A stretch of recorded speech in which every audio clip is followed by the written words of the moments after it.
Jesus. O Senhor é o dono da gente. O Senhor é quem manda nesse lugar. O Senhor é quem manda no coração daqueles que já te conhecem, que já entregaram a vida ao Senhor. E eu te peço que o Senhor nos conduza, Pai. Se o Senhor não fizer, se a sua palavra não for revelada para a gente, não existe nada que a gente possa fazer para que os irmãos creiam. Nosso esforço extremo é para que os irmãos entendam, mas crer é uma ação do Senhor, e nós clamamos por esse milagre mais uma vez nessa noite, Pai. Que o Senhor faça uma obra aqui no nosso meio, que haja salvação, que haja libertação, que haja rendição ao Senhor, em nome de Jesus. Amém, Jesus. A gente está no estudo de Hebreus, e essa é a pregação número 8 de Hebreus. Estamos no capítulo 3 de Hebreus. A gente vai começar a desenvolver a partir do versículo 6. E vamos entender, só para religar os pontos, para a gente ligar os pontos, para saber onde é que a gente vai chegar. Primeiro a gente precisa entender o que o autor de Hebreus já disse. Ele já disse que Jesus é superior. Jesus é o cara. Jesus é superior a tudo. Jesus é o único digno de louvor e adoração mesmo, porque Ele é superior a anjos, superior a Moisés, superior a todas as religiões. Jesus é o cara, e a gente diz amém sobre isso. Amém, irmãos? Ele é o cara. Então, depois de dizer sobre a supremacia de Cristo, e que Cristo se fez participante da nossa natureza, para que a gente participe da natureza divina.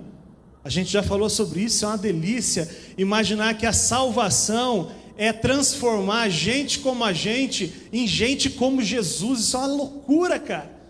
Isso é uma delícia. E o Hebreus disse, e a gente percebe na nossa experiência isso também. Nós percebemos que nós estamos sendo transformados, estamos sendo cada vez mais parecidos com Jesus. Diga amém, irmãos. Glória a Jesus por isso. E que nessa condição humana, Jesus venceu a morte. O último inimigo a ser vencido é a morte. Jesus venceu a morte, e por isso nós não precisamos ter medo da morte, porque quem crê não morre, é promovido. Tudo isso a gente já falou em Hebreus.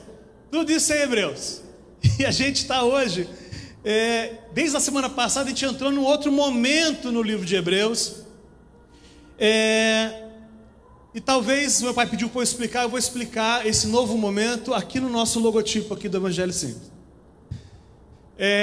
Desde o começo do capítulo 3, eu disse que o autor está desconstruindo 4 pilares de qualquer religião. Qualquer religião ela é fundamentada em 4 pilares, que é o lugar certo, o dia certo, o homem certo e o jeito certo. E eu vou fazer vocês entenderem isso. Semana passada a gente falou, mas você está visitando a gente hoje, eu preciso te explicar de novo. Toda religiosidade ou religião, ela é baseada numa entidade que se manifesta em um lugar, no dia certo, através do homem certo, com a liturgia certa. Então eu vou adorar a Deus no lugar santo, e muitos evangelhos consideram esse lugar um lugar santo, e este lugar só é um lugar santo porque nós estamos aqui, nós somos a igreja de Jesus, nós somos o corpo de Jesus. Então quando nós estamos reunidos ao redor do nome de Jesus, este aqui é um lugar santo. Mas quando está vazio aqui, irmão, podemos jogar bola, podemos dormir, podemos fazer o que quiser, porque esse lugar, aliás, se a gente vier jogar bola, aqui continua sendo um lugar santo. Quando a gente está aqui, é santo, mas quando está vazio é só um lugar. Deus não fica esperando sentado aqui em cima da caixa, com saudade da gente. Eu não vejo a hora deles voltarem aqui no domingo que vem, para a gente ter um relacionamento. Então, isso é uma ideia religiosa. Eu vou para um lugar, adorar a Deus num lugar, no dia certo, no sábado, ou no domingo, ou no dia certo, cada religião tem a sua. E eu vou através do homem certo, seja o pastor, o padre, o rabino, o curandeiro, o pai de santo, seja quem for, esse cara vai fazer o jeito certo. Ele sabe dos paranauê, ele sabe como convencer Deus. Ele bota lá as coisas e pega uma folha certa e dá umas chicotadas nas minhas costas, ou o pastor me dá o lenço certo, a fitinha certa, me manda orar na hora certa, às 3 da manhã, porque a oração às 3 da manhã é mais poderosa, porque é mais difícil de fazer. Tudo isso é religião. E autor de Hebreus, desde a semana passada, desde o começo da semana passada, quando a gente estudou semana passada, casa de Deus, nós entendemos, então a primeira coisa que ele desconstruiu foi um lugar santo, porque nós reunidos, nós estamos sendo edificados casa de Deus. Delícia. Por que eu estou falando isso no logo? Esse é o nosso logotipo. Para quem não sabe, Eros se escreve com H, então isso é um H de Eros.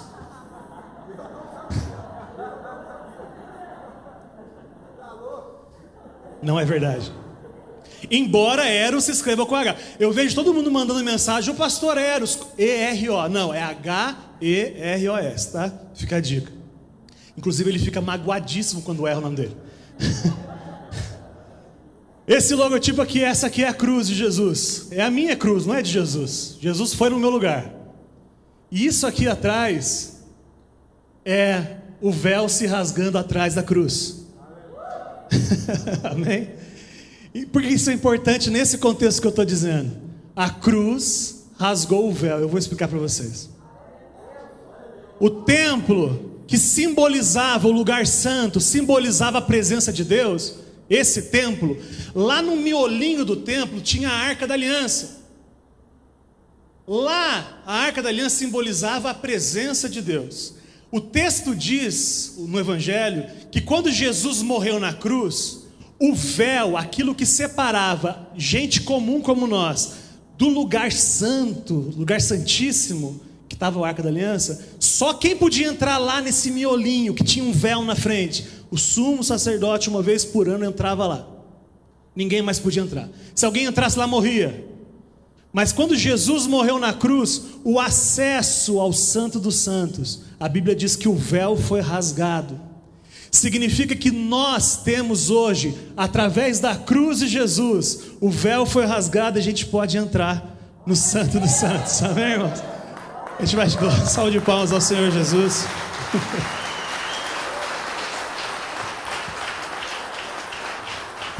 O texto diz, tendo ousadia para entrar lá. É com ousadia, não é na nossa força. Na nossa religiosidade a gente ficava do lado de fora. Mas como Jesus rasgou o véu, a gente pode entrar.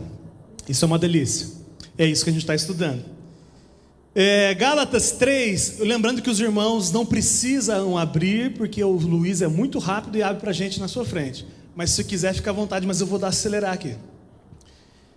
Gálatas 3, 13 e 14, diz assim: Cristo nos redimiu da maldição da lei, quando se tornou uma maldição em nosso lugar. Dá um pause aí, só para explicar para vocês. Deixa eu te falar um negócio, irmão. É um desafio enorme. Porque eu não sei quem já entendeu isso. A gente está na 8ª pregação de Hebreus. E tem um monte de gente que não pegou todas, ou está chegando hoje aqui. É um desafio. Então os irmãos tenham misericórdia com os irmãos que estão ouvindo pela primeira vez e ouçam de novo, amém? Vocês entenderam o que eu falei? Lá tenha misericórdia, vai ouvir de novo o Evangelho, amém? Não me canse de dizer as mesmas coisas que a segurança. Entenda o seguinte, irmãos. É o assunto de Hebreus, então eu vou falar de novo. Existe uma relação com Deus só existem 2 tipos de relação com Deus: ou pela lei ou pela graça. Pela lei é essa religiosidade que a gente acabou de falar, esse conjunto de coisinhas que a gente tem que fazer para agradar a Deus. Qual é o problema? Nós não somos perfeitos. E como nós não somos perfeitos, se nós estamos debaixo da lei e eu não sou perfeito, significa que Deus vai me condenar.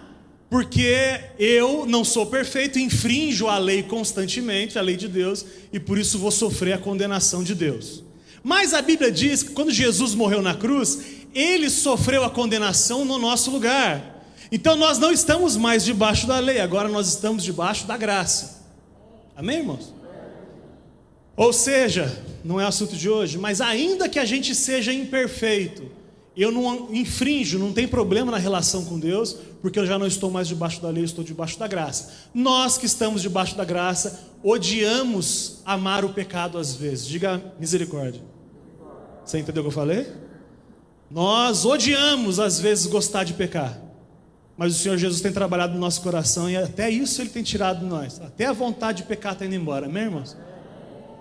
Cristo nos redimiu da maldição da lei, quando se tornou maldição em nosso lugar, pois está escrito: maldito todo aquele que for pendurado no madeiro. Isso para que em Cristo a bênção de Abraão chegasse também aos gentios, nós que não somos judeus, os gentios, para que recebêssemos a promessa do Espírito mediante a fé.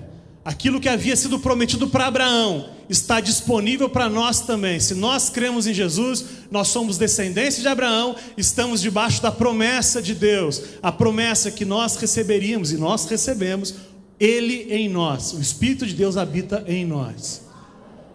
Hebreus 3,6 então diz assim: mas Cristo é fiel como filho sobre a casa de Deus, e essa casa somos nós, se é que nos apegamos firmemente à confiança e à esperança da qual nos gloriamos. Essa casa, a casa que Jesus é fiel sobre ela, somos nós. Cristo foi colocado como responsável para a edificação desse edifício, não feito por mãos humanas, esse edifício que Jesus está construindo, e nós somos pedras vivas, segundo o texto de Pedro, graças a Deus por isso. Efésios 2, 20 a 22 diz assim: edificados sobre o fundamento dos apóstolos e dos profetas, tendo Jesus como alicerce, como a pedra angular, na qual todo o edifício é ajustado e cresce para tornar-se um santuário santo no Senhor. Nele vocês também estão sendo juntamente edificados para se tornarem morada de Deus por seu Espírito.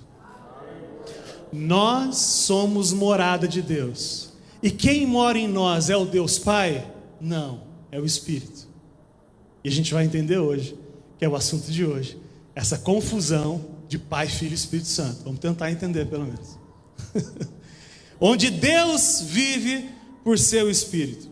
Versículo 6, ainda parte B de Hebreus 3,6, diz: então, se é verdade tudo isso, vocês vão continuar sendo casa de Deus, se vocês se apegarem firmemente à confiança e à esperança da qual nos gloriamos. Continuar sendo ousados na confissão da esperança, continuar confessando a nossa esperança, continuar confessando que nós temos certeza que o mesmo Jesus que está nos transformando e disse que vai voltar, e Ele não muda, Ele prometeu, Ele vai voltar para buscar a igreja, porque nós somos morada dEle.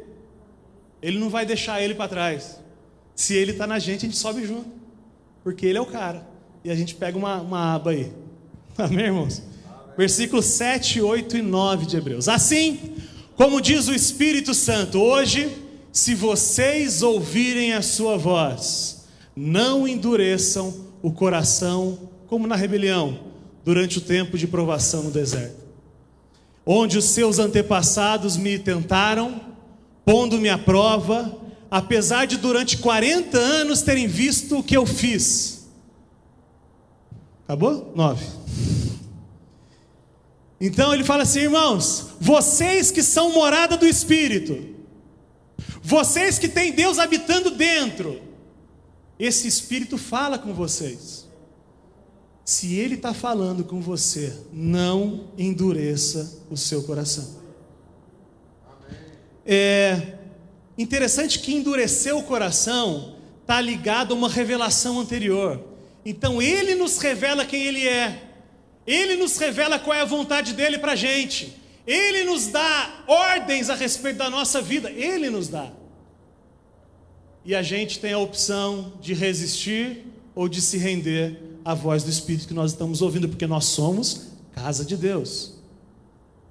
Estava conversando com o pastor Ero sobre isso hoje, o quanto que é ridículo imaginar pregar moralismo com quem não crê. Se tem alguém aqui que não crê ainda, não tem nada que te possa falar para você sobre atitudes. Não adianta você mudar suas atitudes, não mudar seu coração. Não adianta nada te falar, se você não conhece a Jesus, se você não é casa de Deus e fuma, você parar de fumar, você continua não sendo casa de Deus. O problema não são as atitudes, o problema é o coração. Mas quando muda o coração, muda as atitudes também. Aleluia. Nesse hip que eu falei, o hip gay, a gente não trata de atitude, a gente trata do Evangelho. E o Evangelho transforma o coração. E quando o Evangelho transforma o coração, o Espírito começa a falar. E hoje, se você está ouvindo a voz do Espírito, não endureça seu coração. Ele vai ser confrontado pelo Evangelho, assim como eu sou confrontado sobre os meus pecados. Menos cabeludos, mais depilados, mais carecas, mas todos os pecados. Todos eles, o Espírito que habita em nós, se é que Ele habita, Ele trata com a gente. E em tratando com a gente, se hoje você está ouvindo a voz do Espírito, não endureça o seu coração. O que é interessante é que caiu uma gota na parte de trás do óculos. Ó.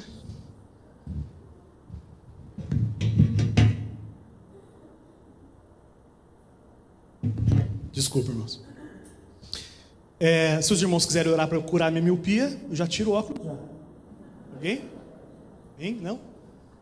Ninguém? Se o Senhor está ouvindo a voz, não endureça seu coração. Você está ouvindo a voz? O Toninho pediu também, pode orar por ele. O que é interessante desse texto? Ele diz assim, ó, se hoje você está ouvindo a voz do Espírito, não endureça seu coração. E sabe quando que o pessoal endureceu o coração? Quando eu estava lá no deserto e o povo foi rebelde. Olha que interessante, irmãos. O texto diz, quando a gente lê o texto no Velho Testamento, a gente vê que a relação do povo era com Jeová, com Deus Pai. Mas nesse momento o texto vem e fala assim, o Espírito Santo diz, foi a mim que eles rejeitaram. Confuso, claro? Confuso, claro? Confuso? Quer que de novo? No Velho Testamento, a rebeldia do povo foi contra Deus Pai. Você não vê a ação do Espírito Santo no Velho Testamento dessa forma. Mas do mesmo jeito que Deus fala, por exemplo, que eu comprei a igreja com meu próprio sangue, quem morreu na cruz foi Jesus, não foi o Deus Pai, foi o Deus Filho. Mas o texto fala, Deus dizendo, eu comprei vocês com meu sangue. Nesse momento o Espírito está dizendo, lá no deserto, o povo rejeitou a mim. Por quê? Porque os três são um, mas são três também. Mas são um, mas são três. São um e três. Vamos entender isso aí, eu acho legal. O que o Ed fala sobre isso, o Ed Renekiewicz, alguns conhecem. Ele diz um negócio que me ajudou a entender, talvez, um pouco mais isso. Tem algumas histórias que são boas. Por exemplo, para mim, a experiência de entender que água é água, gelo é água e vapor é água, os três são água, os três são a mesma essência. Você pegar as moléculas são iguais, talvez só pela formação do gelo que é diferente, pelas aulas de física e química eu lembro, mas de um jeito ou de outro a essência é H2O. Do mesmo jeito, Pai, Filho e Espírito Santo, os três são um só Deus, que se manifestam de três formas distintas. Ajudou ou não? Vamos tentar de novo. O que ele fala? Ele diz que Deus não é um nome, é um título. Então você pode dar esse título a qualquer coisa. Algumas pessoas dão um título de Deus para o dinheiro. Às vezes não chamam assim, mas vivem como se fosse. Algumas pessoas colocam, ele chama etiqueta. Pega a etiqueta Deus e cola no dinheiro. Pega a etiqueta Deus e cola no corpo. Pega a etiqueta de Deus e cola na sua sexualidade. Pega a etiqueta de Deus e cola. Você define o que é Deus para você. Mas quando a gente fala de Deus triuno, não são três etiquetas, é uma etiqueta para os três. Então são três pessoas distintas que se manifestam de forma distinta, mas ambos são feitos da mesma essência, Pai, Filho e Espírito Santo. Nós não somos politeístas, nós somos monoteístas, nós cremos num Deus que se manifesta de três formas. Abre aí, por favor, João 14, 8 e 9. Diz assim, disse Filipe, Senhor, mostra-nos o Pai, e isso nos basta.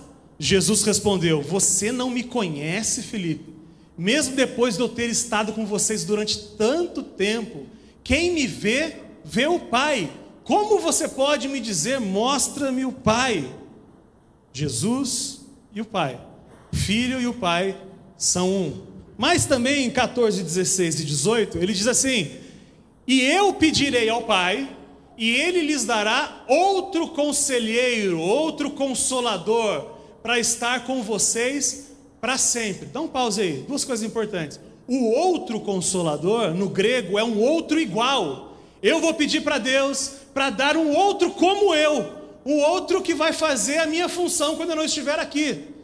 Você já leu 18, 16?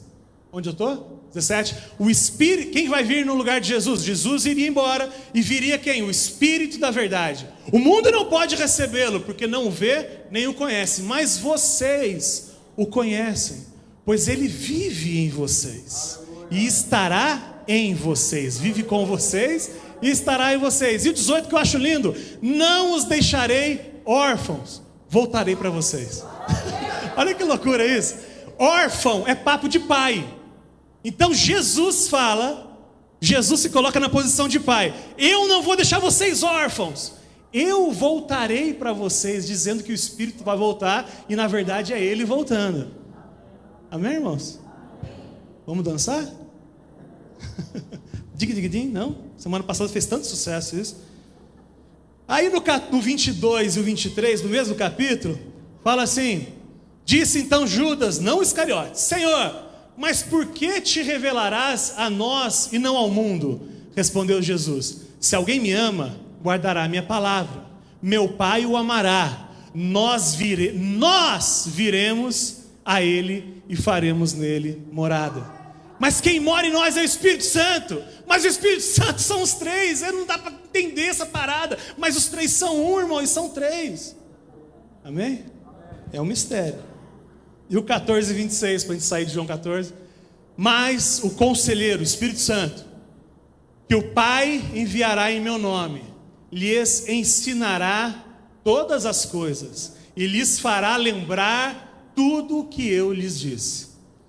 Por que é interessante isso? Porque o ministério do Espírito vai além do de Jesus. Jesus nos salvou, nos comprou, e quando Ele manda o Espírito vai terminar a obra que o Filho começou. É por isso que o Espírito Santo, ele é muitas vezes negligenciado. Seja honesto. Você acha que o Espírito Santo dos três é o menorzinho, não acha? Você acha, fala a verdade. Uma energiazinha com olhinhos, forcinha. A gente vai ver isso que diferente. Então, se somos, ainda no versículo 6 ou 7, não, agora eu estou onde, Luiz? No 9, ainda nesse trecho do 9, do 7, 8 e 9. Se nós somos casa do Espírito, e nós dissemos amém porque nós cremos, nós somos morada de Deus, diga amém. Se nós somos casa do Espírito, nós não devemos resistir aos comandos do dono da casa. Se hoje você está ouvindo a voz do Espírito, não endureça seu coração. Nós somos corpo de Cristo, somos a igreja de Cristo. Meu corpo, minhas regras. Quem manda na gente? É o dono da casa. Amém, irmãos?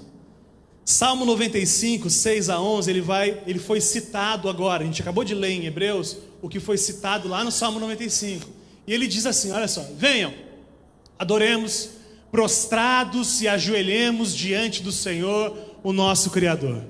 Pois Ele é o nosso Deus e nós somos o povo do seu pastoreio. Lindo isso, né? E nós somos o povo do seu pastoreio, o rebanho que Ele conduz. Hoje, se vocês ouvirem a sua voz, não endureçam o coração como em Meribá, como aquele dia em Massá no deserto, onde os seus antepassados me tentaram, pondo-me à prova, apesar de terem visto o que eu fiz. Durante 40 anos fiquei irado contra aquela geração e disse: eles são um povo de coração ingrato, não reconhecem os meus caminhos, por isso jurei na minha ira, jamais entrarão no meu descanso. Acabou? Acabou. Olha só. O povo, a gente já estudou isso junto, ok? Vamos relembrar.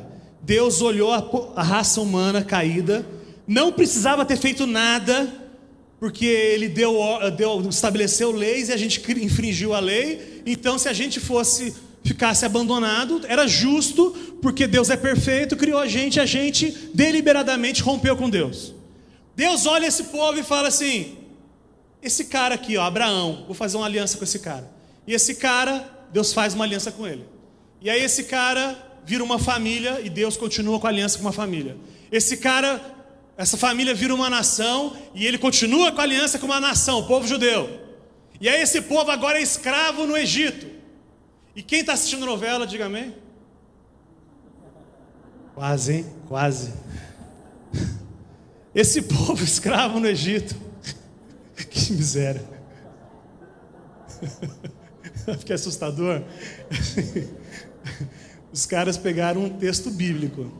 Aí eles montaram uma novela. Aí depois da novela eles lançaram um filme. E depois do filme eles lançaram um livro. Falei, como o livro? Não é a Bíblia que eles tinham. Eles não tinham ideia. Deixa pra lá. Esse povo é escravo no Egito. E Deus levanta um cara, Moisés, para tirar esse povo do Egito. E aí rola as 10 pragas. Eu vou resumir. E aí Faraó fica cansado desses caras e fala assim: vai embora. E esses caras vão embora. 5 milhões de pessoas. Entrou no Egito 70 pessoas. Em 420 anos saíram 5 milhões de pessoas mais ou menos. E esse povo vai no deserto. E aí chega no meio, tem um rio enorme. Mar, né? Mar. É que eu não sou bom em essas coisas. Um mar. E aí, enfim, para resumir, Deus abre o mar, eles passam pelo mar, o mar fecha. Quando os caras vão passar, o mar fecha neles, mata todos os caras lá, e esses caras caem no deserto. 3 meses depois, mais ou menos, para simplificar, esses caras chegam na borda da terra prometida.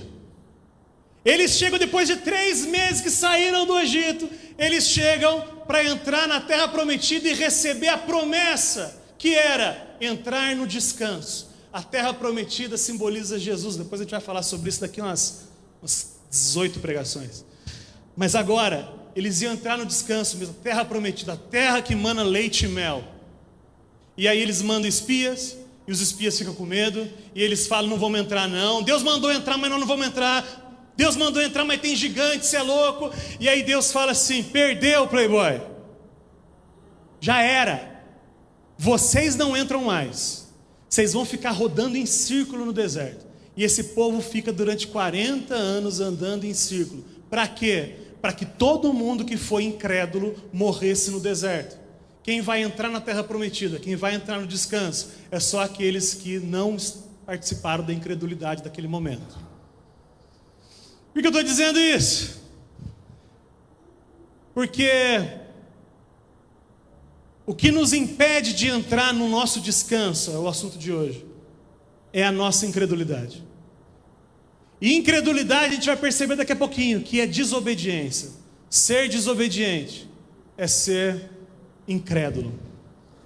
A gente leu agora, então, o que fizeram esses caras? Agora, uma das coisas que aconteceu, muitas coisas aconteceram no deserto que revelou a incredulidade desse povo.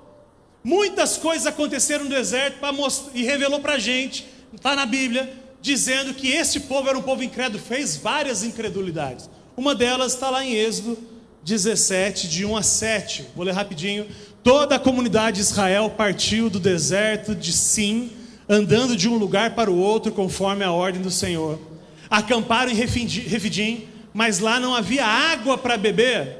Por essa razão queixaram-se a Moisés e exigiram: dê-nos água para beber. Ele respondeu: por que se queixam a mim? Por que colocam o Senhor à prova? Mas o povo estava sedento, reclamou a Moisés: por que você nos tirou do Egito? Foi para matar de sede a nós, os nossos filhos, o nosso rebanho. Dá um pause aí. Esse povo tinha sido liberto da escravidão do Egito, mas ainda não cria que Deus era provedor. Estavam com medo de morrer de sede no deserto. Mas o paralelo para a gente é uma verdade: nós fomos libertos da escravidão das nossas vontades ou não? Nós fomos libertos da escravidão, inclusive da influência do diabo. Nós fomos libertos das trevas, a Bíblia fala. E o texto está ensinando para a gente que a incredulidade nossa também, quando a gente coloca em xeque a fidelidade na provisão de Deus, quando a gente não crê que Deus vai continuar provendo para a gente no deserto, isso revela a nossa incredulidade, a incredulidade do nosso coração. Porque se Ele falou que vai cuidar, irmão, Ele vai cuidar. Se Ele falou, olha a florzinha, olha o passarinho, eles não fazem nada e tão bem, quanto mais vocês, homens de pequena fé. Ninguém se vestiu como a florzinha, o passarinho nem tem poupança, nem guarda em celeiro, mas Deus cuida. Você é um incrédulo, depois de ter sido liberto, salvo, não confiar que Deus vai continuar cuidando de você. Se hoje você está ouvindo a voz do Espírito, não endureça seu coração. 1 Coríntios 10. 1 Coríntios 10. É de 1 a 12, mas eu estou achando muito longo. Ele vai mostrar, depois vocês leem em casa, mas vocês não vão ler nada, né? Vamos ler aqui mesmo. Vocês vão, a gente vai atrasar um pouco para ir embora, porque vocês são tudo uns tanga frouxa. 10 minutinhos no máximo a gente vai estourar, mas vai dar certo. 10:1. Porque não quero, irmãos, que vocês ignorem o fato de que todos os nossos antepassados estiveram sob a nuvem e todos passaram pelo mar. Em Moisés, todos eles foram batizados na nuvem e no mar. O povo inteiro foi batizado numa sentada só. Todos comeram do mesmo alimento espiritual e beberam da mesma bebida espiritual, pois bebiam da rocha espiritual que os acompanhava, e essa rocha era Cristo. Pera, mas Cristo não nasceu há 2000 anos atrás? Ah, tá de brinques, né? Tá de brincadeira comigo, né? Apocalipse vai dizer, 13:8, que o Cordeiro foi morto, foi crucificado antes da fundação do mundo. A obra de retorno do homem, a intimidade com Deus estava pronta antes mesmo do homem pecar. O remédio já existia antes da doença. Delícia, irmãos. Porque lá na rocha que acompanhava era Cristo. Não é nenhum assunto de agora, mas em Hebreus fala assim, que Moisés preferiu as riquezas de Cristo do que as riquezas do Egito. Mas 1500 anos antes de Jesus. Continuando. Contudo, Deus não se agradou da maioria deles, por isso seus corpos ficaram espalhados no deserto. Essas coisas ocorreram como exemplos para nós, para que não cobicemos coisas más, como eles fizeram. Não sejam idólatras, como alguns deles foram, conforme está escrito: o povo se assentou para comer e beber, e levantou-se para se entregar à farra. Não pratiquemos imoralidade, como alguns deles fizeram, e num só dia morreram 23.000. Não devemos pôr o Senhor à prova, como alguns deles fizeram e foram mortos por serpentes. E não se queixem, como alguns deles se queixaram e foram mortos pelo anjo destruidor. Essas coisas aconteceram a eles como exemplo e foram escritas como advertência para nós sobre quem tem chegado o fim dos tempos. Olha só, irmãos. Paulo, em Coríntios, está citando muitas vezes, muitas situações, onde a incredulidade tomou conta do povo no deserto, e muitas coisas aconteceram. E aí, olha, no versículo 6, eles cobiçaram o que é mal, mas isso não acontece nessa igreja. Aqui ninguém cobiça o dinheiro de quem não crê em Jesus, assim? A gente olha para o rico e fala assim, por que não eu, haha, por que não eu, assim? Olha o ímpio, cobiça as coisas do mal. Foi o que eles fizeram, versículo 6. No versículo 7, eles adoraram ídolos. Como sinal da incredulidade, eles adoraram ídolos. E você acha que ídolo é só um desenho, um boneco? Você faz ídolos constantemente. Ou pode fazer ídolos, mas aqui nessa igreja ninguém tem outro ídolo a não ser nenhum, né? Nem Jesus deve ser seu ídolo. Jesus não pode ser o seu ídolo. Jesus é o seu Senhor, é o seu amigo, é o seu rei, é o que você quiser. Ídolo, essa relação distante, nem isso Jesus tem. No versículo 8, imoralidade sexual. Isso realmente aqui não tem. Aqui não tem nenhum que tem agora fotos e vídeos pornográficos. Não existe nenhum que foi surpreendido nos últimos dias pela esposa num site esquisito. Aqui não existe ninguém que tem amante, não existe. Não existe homossexual, não existe nada aqui. Aqui nós somos moralmente perfeitos. A chuva na hora certa, Jesus. Não parece, mas é na hora certa. Para mim é na hora errada, mas Jesus.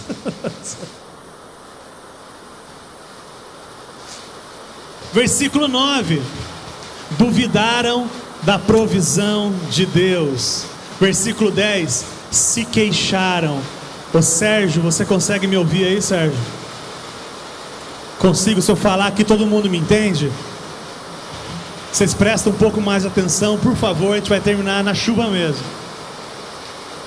E aí voltando para Hebreus 3. Aí não chega aí? Eu falo. Quem não consegue me ouvir, acompanha pelos sinais da Bruna ali, ok?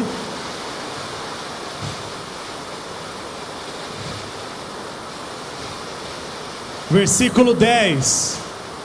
Por isso fiquei irado contra aquela geração e disse: os seus corações estão sempre se desviando e eles não reconheceram os meus caminhos. Irmãos, rejeitar a voz do Espírito é uma ação humana consciente. Você conscientemente rejeita, resiste à voz de Deus, à voz do Espírito Santo. Versículo 11. Assim jurei na minha ira, jamais entrarão no meu descanso. Posso ir, irmãos? Dá para ir? Amém. Eu já dei uma pincelada nisso, a gente vai tratar sobre isso semana que vem. Semana que vem, Deus vai desconstruir a ideia de um dia santo. Deus vai dizer que o sábado é lindo, mas não é um dia. Sábado é uma pessoa.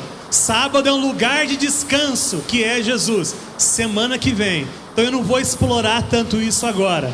Mas no versículo 19 desse mesmo capítulo, ele diz: vemos assim que foi por causa da incredulidade que não puderam entrar no descanso.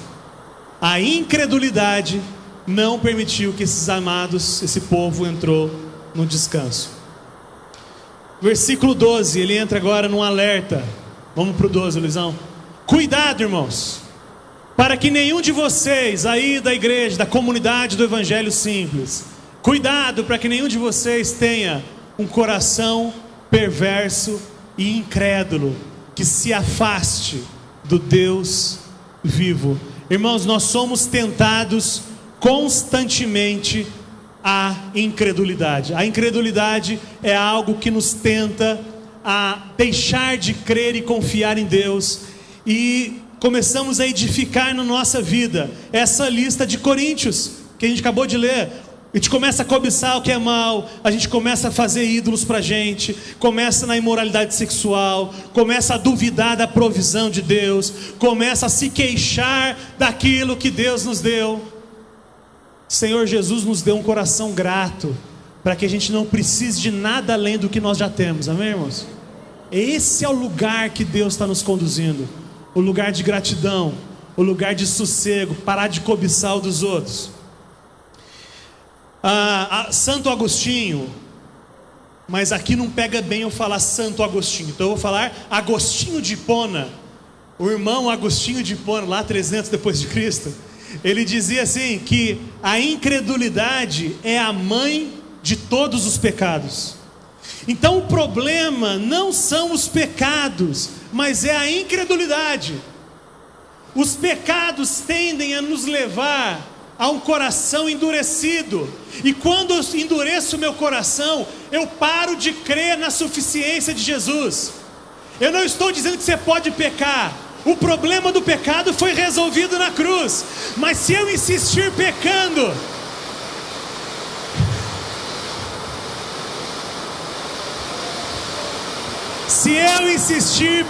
meu coração será endurecido. E eu ficarei incrédulo. Eu vou parar de crer naquilo que Jesus fez na cruz. Que vocês, cuidado para que vocês não tenham um coração perverso e incrédulo que nos afaste, que nos desvie do Deus vivo. A tradução da palavra pecado é errar o alvo.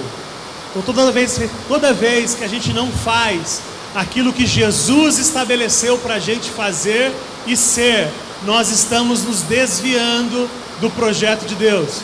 Tudo que a gente faz fora do projeto de Deus é pecado. Até coisas boas, humanamente falando, que a gente faz fora do projeto de Deus é pecado. No Evangelho não tem uma lista do que é certo e que é errado. No Evangelho tem a consciência que Jesus nos deu. Ou seja, pode ou não pode jogar bola? Eu não sei. Depende. Pode ser que sim, pode ser que não. Eu não sei. Difícil, né? Muito difícil. Muito difícil. Versículo 13 diz assim: pelo contrário, encorajem-se uns aos outros todos os dias, durante o tempo que se chama hoje, de modo que nenhum de vocês seja endurecido pelo engano do pecado.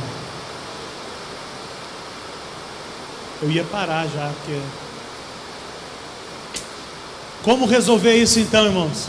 Como não cair na incredulidade? É exatamente a experiência da semana passada. Semana passada a gente descobriu que a gente é casa de Deus. Vocês são casa de Deus. Então ajam como tal. Ajam como casa de Deus. Lugar de edificação mútua. Pelo contrário, encorajem-se uns aos outros todos os dias durante o tempo que se chama hoje. O lugar onde nós vamos tratar a nossa incredulidade é no relacionamento. Para de chegar atrasado e ir embora mais cedo. Para de matar hippie. Para de não vir na praça em prosa. É o lugar onde a gente vai se encorajar uns aos outros, vai edificar uns aos outros. Eu quero lançar a campanha aqui. Eu faço parte da galera que chega antes das 18. Eu quero lançar essa campanha aqui. Chegar às 17h30, bater papo, orar com os irmãos antes do culto. Posso ouvir um amém, irmãos? Obrigado pela... No tempo que se chama hoje. Sentimento de urgência. O tempo que se chama hoje. Para que a gente não se endureça e não caia no engano. Amém, irmãos? A gente termina depois. Vamos fechar os olhos, vamos orar. Infelizmente, fica para a semana que vem o final do capítulo. Feche seus olhos, curva sua cabeça. Senhor Jesus, nós te louvamos pela sua palavra. De um jeito que eu não sei, também te louvo por essa chuva. E que a palavra ministrada hoje, ainda que eu não tenha conseguido terminar, que ela faça sentido no coração dos irmãos, Pai. Que haja transformação. Que essa voz que eles estão ouvindo no seu coração diariamente, o Senhor dizendo por onde ir, o que fazer, qual pecado abandonar, qual atitude tomar, que isso seja, essa voz fale mais alto. E se hoje eles estão ouvindo, é prova de que o Senhor está em nós. E o Senhor estando em nós, haja rendição e obediência a essa voz que nós estamos ouvindo no nosso coração. Para a sua glória, Jesus, nos ajude a agir de forma coerente. Nos leve em segurança para casa. Frutifique essa palavra no nosso coração, em nome de Jesus. Amém.